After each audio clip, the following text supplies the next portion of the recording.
Olá, gente. Então nós vamos aqui retomar, não é, essa nossa exposição, a nossa aula do antirracismo na prática, no setor público como agente de transformação.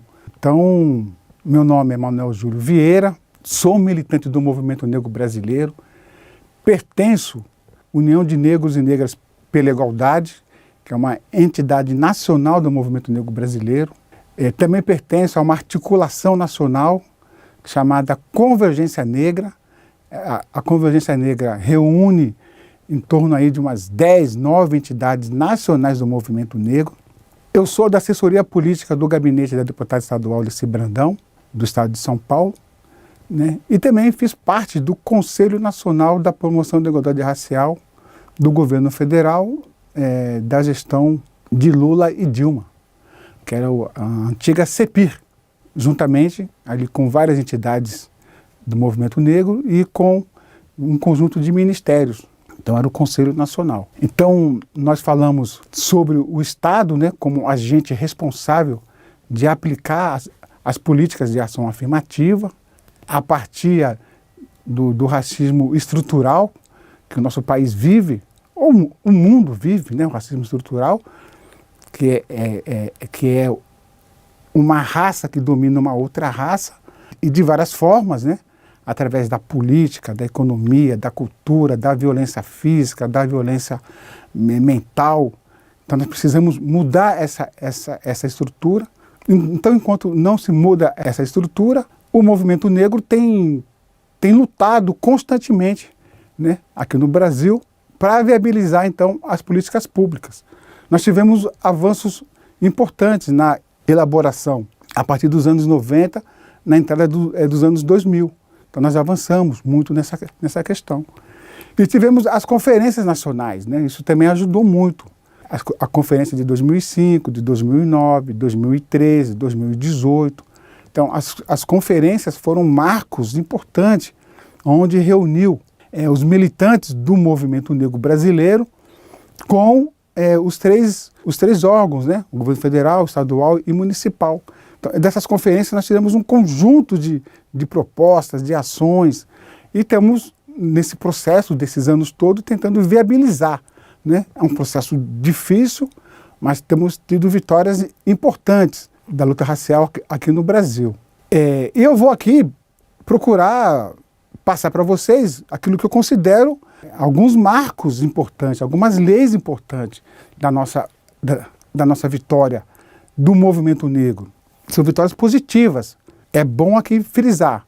Nós ainda vivemos num marco político de muita desigualdade social, né? De muita desigualdade política.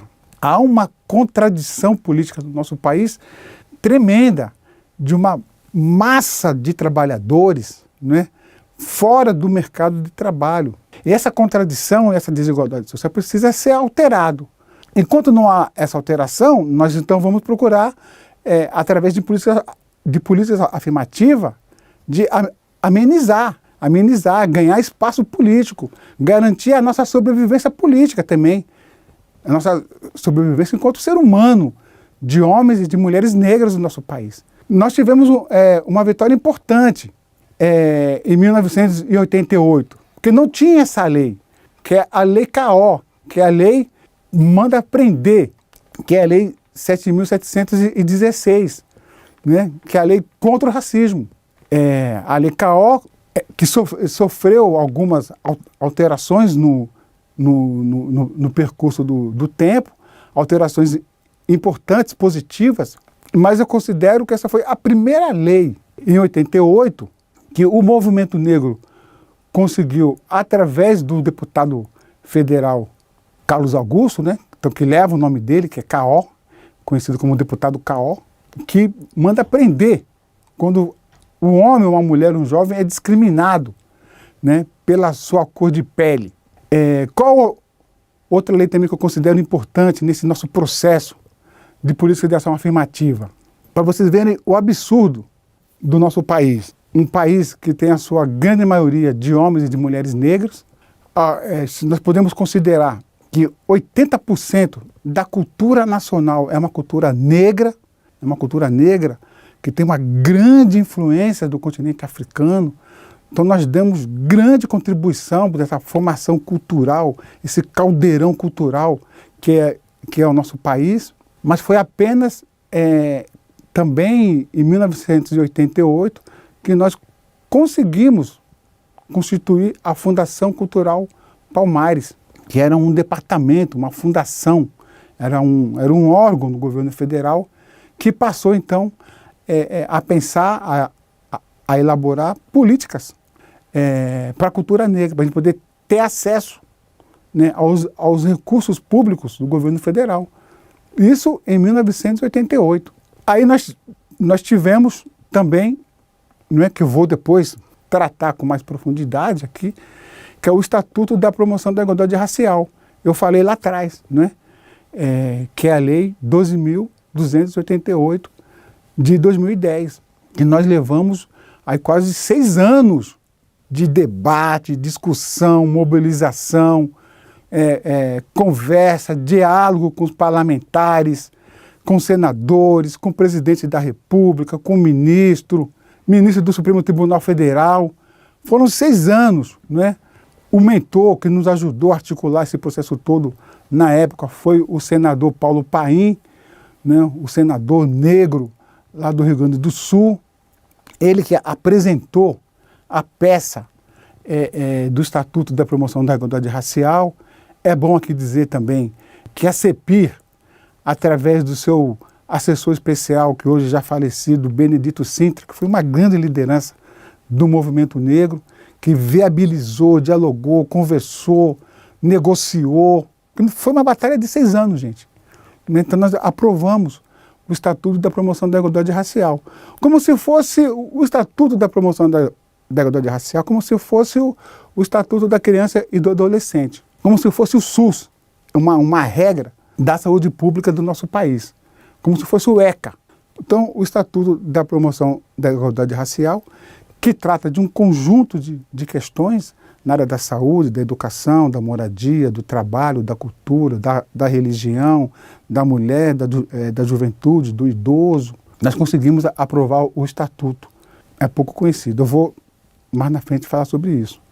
Nós também tivemos uma vitória importante, porque até então os concursos públicos do governo federal, na sua grande maioria, inclusive em cargos de chefia, em cargos importantes, né, os negros não conseguiam acessar. Então, nós tivemos, em 2014, nós conseguimos também, através de muito diálogo, muita conversa, na época, né, a Lei 12.990, que estabelece, então, 20% de vagas nos concursos públicos do governo federal. Isso é importante, porque uma das formas de você combater o racismo é você inserir os negros no mercado de trabalho. Né? Um cidadão precisa trabalhar, ter o seu recurso, né? Para poder comprar sua casa, pagar seu aluguel, garantir a sua saúde, o seu convênio médico, colocar os seus filhos na universidade. Tem um mínimo. O trabalho é o que fortifica um ser humano. E o homem e a mulher negra ficam fora desse processo do mercado de trabalho. Então nós, na época, o movimento negro, né, conseguimos, né, dialogamos, viabilizamos, né, também foi uma iniciativa do governo federal da época, de 2014.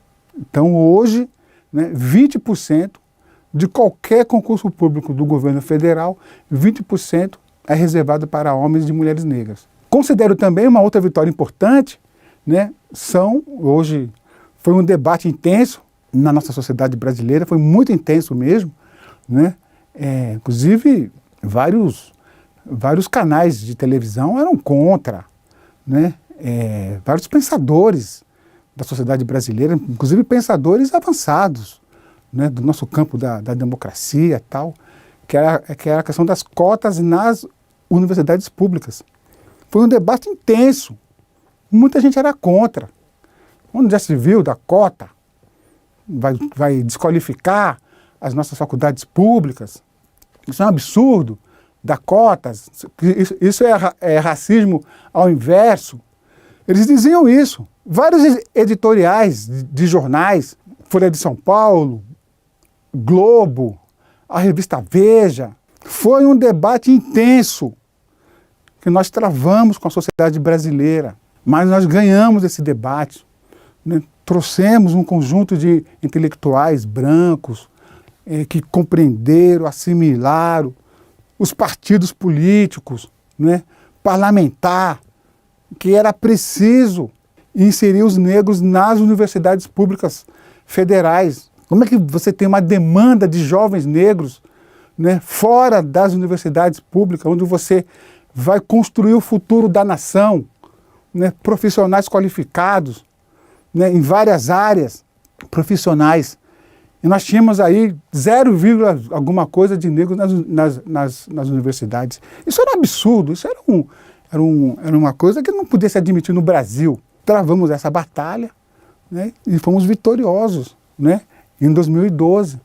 Né, o Supremo Tribunal Federal, na época, vários ministros, teve uma audiência pública, né, lá no Supremo, que foi ao vivo, passou em todos os canais de televisão, né, todos os ministros, não, é justo, é correto, temos que equiparar, né, reconhecer o erro que o Brasil, que a sociedade brasileira tem com os negros e negras no nosso país. E uma das reparações é a necessidade das cotas nas universidades públicas. Ganhamos essa batalha. Aqueles que diziam que a universidade ia perder essa qualidade, que não sei o quê, que ia ficar isso, ia ficar aquilo, tal. De excelência, um conjunto de médicos negros, professores. É uma outra realidade, né? A convivência, a diversidade, porque a universidade tem que ser, isso, esse conjunto da diversidade que é o Brasil. Ganhamos essa batalha. Eu estou falando isso com muita ênfase, porque cotas é uma política de ação afirmativa extremamente importante num país de desigualdade social. Na Prefeitura de São Paulo, também se aprovou aqui cotas para os concursos públicos, uma vitória importante do movimento negro. Nós temos um problema grave, que eu considero ainda, né? Nós avançamos muito do ponto de vista da sua elaboração, né? Que é políticas públicas da saúde da população negra. Avançamos muito, não é? Inclusive as mulheres negras, através da Comissão Nacional que tem no Ministério da Saúde, nas comissões das Secretarias Estaduais de Saúde nos estados, em alguns municípios, encontros de agentes de saúde, de negros e negras. Então nós temos um arcabouço de políticas públicas para a população negra. O que nós não temos ainda são projetos de lei. Nós vamos precisar avançar nesse sentido. Eu também considero, né, do ponto de vista aí das ações afirmativas que nós avançamos, são os conselhos estaduais de participação social, né, da promoção de igualdade racial. Eu falei lá atrás. Os conselhos são espaços, né, são órgãos, são instâncias onde reúne a sociedade civil com o poder público daquela instância, seja do Estado ou do município. E ali, né, a sociedade civil com o Estado, através das suas secretarias estaduais, né, eles debatem, discutem, né, procuram viabilizar formas, né, de implementar as políticas públicas da promoção de igualdade racial. É 100%? Eu acho que não é 100%, porque é isso, você precisa ter a vontade política, o governo daquele estado. Então tem conselhos que funcionam bem, tem conselhos que não, mas o importante é que nós temos os conselhos. Outras ações afirmativas que eu considero importantes também, que nós avançamos a partir das conferências de 2005, que são as assessorias de combate ao racismo nas prefeituras e nos estados. Acho que isso também tem ganhado uma certa relevância do ponto de vista da implementação das políticas da promoção de igualdade racial, das políticas de ação afirmativa. Porque você precisa ter um canal, você precisa ter um órgão, você precisa ter um grupo de pessoas que vai viabilizar. Se não tiver isso, não vai funcionar. Então, a CEPIR, na época, quando ela foi constituída em 2003, a CEPIR, que foi a Secretaria Especial de Política da Promoção de Igualdade Racial, em 2003, ela então jogou um papel também nesse sentido, né? Então, os governos estaduais, as prefeituras municipais, né, viram na CEPI uma referência de você aplicar no seu estado, no seu município, as políticas de promoção da igualdade racial. Então, a CEPI foi um ganho extremamente importante, né, para as políticas de ação afirmativa. Eu também queria aqui colocar para vocês uma questão que eu acho importante, que é essa questão da intolerância religiosa. Nós vivemos um período aqui no Brasil, a partir de 2019 até 2022, né? Essa questão da questão da religião. Parece que havia dois embates no Brasil, né? As religiões de matriz africana e as religiões evangélicas. Isso é uma besteira, isso é uma burrice tremenda para um país da dimensão, da diversidade como o nosso. Aqui tem espaço para todo mundo, né? Adorar a sua religião, a sua crença religiosa. Mas como o racismo ele é muito violento, ele é brutal, ele é cruel, então ele também usa desse artifício. Então a religião dos negros, né, que é a religião de matriz africana, que é o candomblé, a umbanda, então são muito discriminados no nosso país. Uma religião extremamente rica do ponto de vista da sua cultura, da sua tradição, dos seus costumes, das suas nações, que deve ser muito divulgado, muito estudado nas nossas escolas. Infelizmente, são poucas as escolas que tratam de forma justa e adequada. Nesse sentido, para poder valorizar as religiões de matriz africana no nosso país, né, que nós temos aqui no Brasil o dia 21, na verdade o dia 21 de janeiro, que é o Dia Internacional de Combate à Intolerância Religiosa, que foi constituído pela ONU, e dia 23 de março, que foi agora constituído no ano de 2023, como o Dia Nacional, né, das Religiões de Matriz Africana. Então é uma política importante, que é para a gente conhecer mais, valorizar mais, debater mais, as pessoas tenham acesso. Porque o conhecimento, ela é a arma para a gente poder desprender de um conjunto de ignorância. Então nós temos o dia 21 de janeiro, que é o Dia Internacional da Intolerância Religiosa, aí é todas as religiões, e o dia 23 de março, que é o Dia Nacional das Religiões de Matriz Africana. Agora nós vamos, a partir do ano de 2003, então foi constituído aí o Ministério da Promoção da Igualdade Racial. Isso eu considero um passo importante, porque antes era secretaria, então agora é ministério. Então nós vamos possibilitar, vamos ter mais força do ponto de vista do recurso, do ponto de vista de estrutura. O Ministério joga um papel com mais qualidade, com mais capacidade política, vai intervir mais no país, né, vai intervir mais, intervir do ponto de vista positivo, né, nos estados e nos municípios.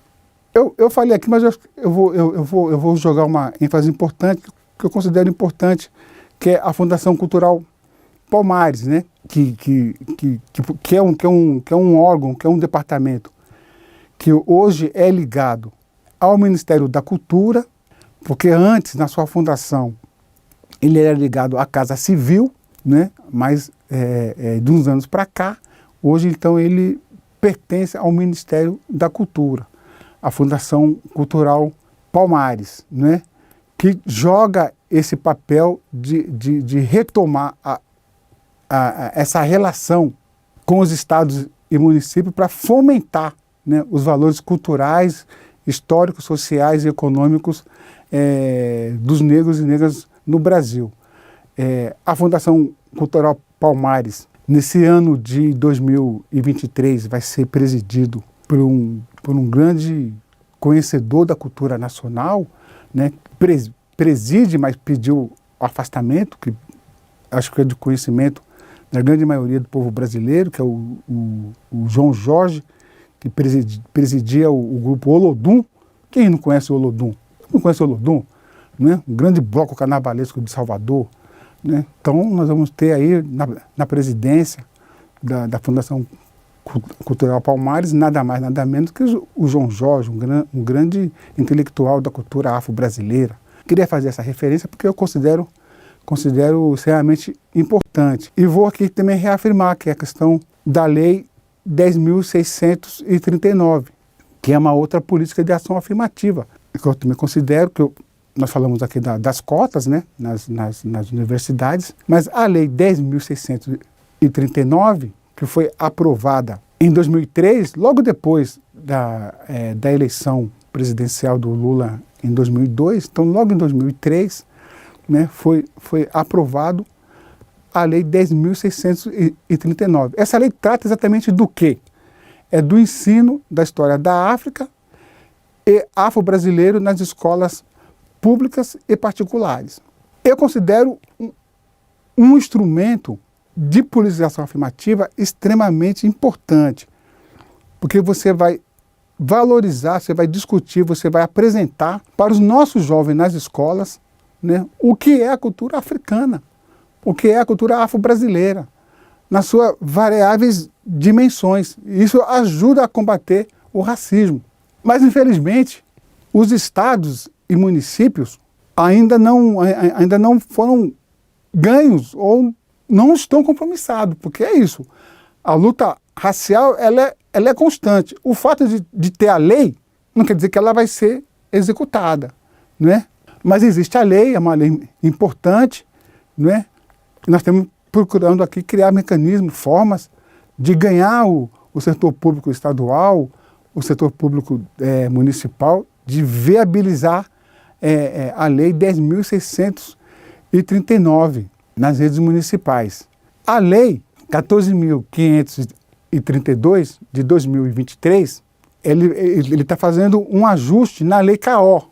A Lei CAO tratava da questão que racismo é crime. Então, quando a gente abria um processo de racismo contra o cidadão ela falava que era injúria. Porque quando você é condenado por racismo, você é preso, não tem fiança. É de 6 a 3 anos, cadeia para o cidadão. Quando ele inverte para injúria, você não tem prisão. Inclusive você tem fiança. Então o cara discriminava, mas chegava lá no juiz, no delegado, no escrivão, ele colocava injúria. Acabou isso. Está equiparado que injúria é racismo. Então isso foi um ganho importantíssimo para nós, negros, que sofremos racismo constantemente. Entra numa loja, entra num restaurante, né? Tá andando na rua, o cara discrimina, sai correndo, xinga de macaco, não é? Mulher preta, homem preto, vagabundo. Aí fala que isso é injúria, isso não é racismo. Então agora isso acabou, né? Então injúria racial é comparado como crime de racismo. Então isso também foi uma vitória importante da sociedade brasileira, de juristas comprometidos com uma nova sociedade mais igualitária, mais correta, mais humana. Então isso acabou. Agora não tem conversa. Não tem conversa fiada. Então eu queria dizer para vocês que nós avançamos, temos muito que avançar ainda do ponto de vista das políticas de ação afirmativa. O Brasil pode dar passos importantes a partir de 2023, né? Eu acredito nisso. O movimento negro está também compromissado com isso. Nós avançamos e vamos avançar mais. Então agora é ganhar as prefeituras, é ganhar os governos estaduais. Vamos realizar a 5ª Conferência Nacional da Promoção da Igualdade Racial. Então vamos debater novamente com a sociedade brasileira, vamos debater com os estados, fazer um balanço do que nós avançamos, do que precisa avançar. O Brasil pertence aos brasileiros, os negros e negras jogam um papel extremamente relevante nesse processo todo, foi a base, junto com os índios, da construção da nação. Então, nós falamos aqui, né? Então, sobre a Lei CAO de 88, que era a questão racial, que agora está equiparado com injúria, então não tem como mais a pessoa desviar, injúria equipara a racismo. A Fundação Cultural Palmares, que foi uma conquista importante nossa em 88, que foi o primeiro instrumento constituído no governo federal, né? O Estatuto da Igualdade Racial, né? Foi uma luta nossa aí de 6, 7 anos, né? Que a sociedade precisa ganhar, ter acesso, conhecer o nosso estatuto, aplicar o estatuto, né? As cotas públicas nas universidades também. A educação, né, é a base do futuro da nossa nação, da nossa juventude, então foi um ganho importante, né? As cotas nos concursos públicos federais, que nós precisamos inserir os negros no mercado de trabalho. As cotas aqui em São Paulo também foi um ganho importante que nós tivemos. É a principal capital da América, 12 milhões de habitantes, é uma capital extremamente importante, tem que dar o exemplo para o país, né? Foi um ganho importante. Precisamos avançar no quesito das políticas públicas da saúde da população negra, avançar no sentido de a gente ter leis, ter marcos legais que possibilite a gente ganhar esse setor da saúde pública no Brasil, que precisa tratar os negros, no que diz respeito a algumas doenças, de forma diferenciada. Os conselhos estaduais, os conselhos municipais foi um ganho também importante, né?